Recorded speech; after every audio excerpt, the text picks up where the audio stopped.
Hey guys, welcome to my channel. We are here again with a set of mind hacking problems based on blood relation.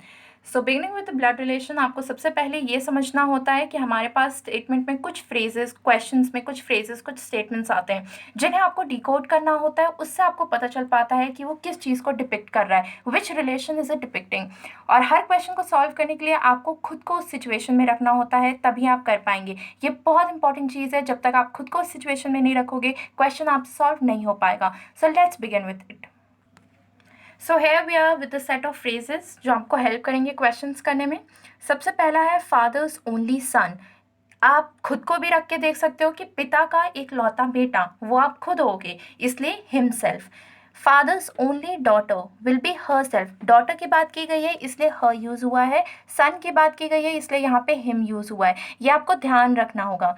उसके बाद fathers sister, पिता के बहन, will be बुआ, सो इसलिए aunt use किया गया है यहाँ पे। वैसे आप चाची, मामी, इन सब के लिए भी आंट यूज़ करते हो, इसलिए आपको बहुत अच्छा खासा आइडिया होना चाहिए मैटर्नल और पैटर्नल रिलेशंस में, क्योंकि आप मासी को भी आंटी बोलते हो और बुआ को भी आंट बोलते हो। इसलिए यहाँ पे ध्यान रखना है कि किस तरफ से बोला गया है। अगर मदर सिस्टर होता तो वो मासी होती, पर बोलते हैं आंटी। ठीक है। नेक्स्ट क्वेश्चन है फादर्स ऑफ फादर, पिता के पिता मेरे क्या लगेंगे? ग्रैंडफादर। उसके बाद so fathers of father will be grandfather, मतलब दादाजी होंगे हमारे। यहाँ पे हमारे लिए पैटर्नल साइड यूज़ किया गया है। ठीक है। अगर यहाँ पे मदर होता तो वो हमारे नाना जी होते हैं, पर लगता तो वो ग्रैंडफादर ही। ठीक है। सन ऑफ फादर, पिता का बेटा, मेरा क्या लगेगा? मतलब मेरा भाई लगेगा, तो हिल बी माई ब्रदर। अब आपको एक और चीज़ याद रखनी होती है, क्वेश्चंस में ऐसे दिया होता है कि fathers only sun, Aman is fathers only सन। तो यहाँ पे आप खुद को नहीं रखोगे, आप अपने आप को अमन मान कर रखते हो कि अमन इज फादर्स ओनली सन, मतलब अमन एक लौता बेटा है अपने पिता का। अगर बोला होता you are your father's only son, तब आप लिखते कि आप हो हिमसेल्फ, वरना यहाँ पे अमन आता। ठीक है। जनरल टर्म्स में अगर क्वेश्चन में कोई भी चीज़ नहीं दी होती, कोई नाम डिफाइंड नहीं होता, तब आप अपने आप को लेकर चलते हो। अगर नाम डिफाइंड होता है तो आप उस पर्सन को खुद मान कर चलते हो। तो अभी जो मैं आपको फ्रेजेस बता रही हूँ, अगर आपने एक बार डिकोड कर लिया कि इसका मतलब क्या है, तो आप क्वेश्चन में इतना पूरा लिखने की जगह आप डायरेक्ट ये स्टेटमेंट लिख सकते हो। जैसे हमारे पास यहाँ पे है डॉटर ऑफ फादर, पिता की बेटी, विल बी माई सिस्टर। मैं अपने टर्म्स में बताना चाह रही हूँ कि वो मेरे क्या लगेंगे।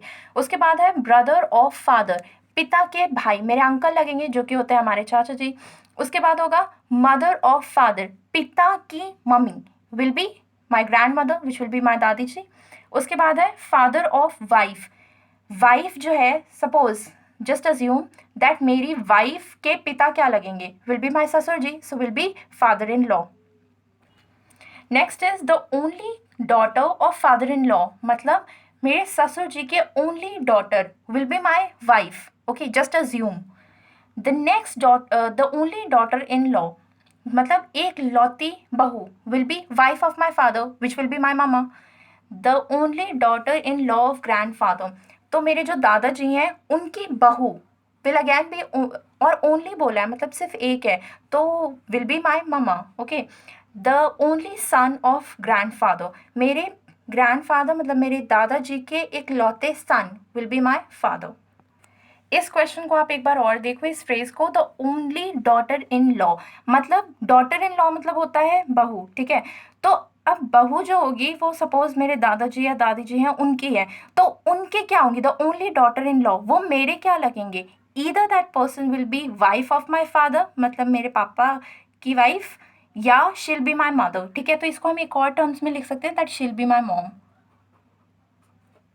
सो मूविंग ऑन, अब आपने क्या करना है कि सेम चीज़ को आपको हिंदी में ब्रेक करना है और आपको बोलना है। तो फास्ट फास्ट आप इनको देखो। फादर ऑफ फादर, मतलब ग्रेट ग्रैंड फादर, जो परदादा होते हैं। Wife of father will be my mother. The only daughter of maternal grand father, maternal is जो मामा के साइड होते हैं, that is mother. The only daughter in law of father will be wife. The only daughter in law of the lady will be lady herself. Son of mother will be brother. The only daughter of mother-in-law will be wife. And the only daughter-in-law of grandmother will be mother. So I hope आपको ये सब समझ में आ गया हो। एक बार video pause करके आप इसे नोट डाउन कर सकते हैं और